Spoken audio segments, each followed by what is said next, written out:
Foundations of Amateur Radio. The other day, a fellow amateur was relating their experience in the hobby. They spoke of interference, jamming, breaking in over the top of contacts, and generally being hounded by special people who think it's their purpose in life to make life miserable for others. I've spoken in the past about similar experiences that I had with individuals jamming a weekly net that I've been hosting for new and returning hams, and occasions when I've been on air with a special call sign with an individual yelling "pirate" at the top of their lungs in an attempt to get me off a particular band, even though I was operating in compliance with the license conditions. I've personally made complaint to the regulator about these occurrences, who then decided that being interfered with for over a year was something that the repeater owner should complain about. When they complained, they were told that there was not enough evidence or some such excuse. I forget exactly the details, but the problem was never investigated or regulated.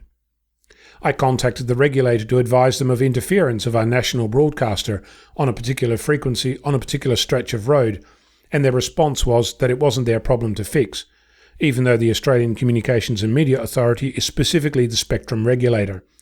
One particularly funny, though not in a hi-hi kind of way, was when I was speaking with an investigator who asked me how I knew about interference. I explained that I was a licensed amateur. His response was, "I'm a professional." I can still hear the capital P years later. Compare that to complaints being raised about my use of a club call sign, or the publication of my podcast online, or the inclusion of an audio stinger in the local news I produce, or the inclusion of a flea market segment in the same news, or a podcast I made about the use of an iambic key by foundation licensees.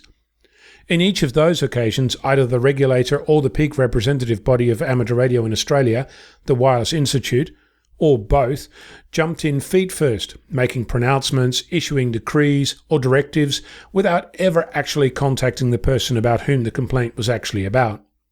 It seems that there must be a special handshake in order for your complaint to be taken seriously.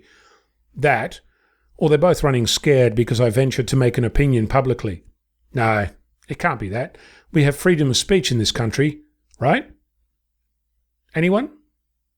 I'm Ono, Victor Kilo 6 Foxtrot Lima Alpha Bravo.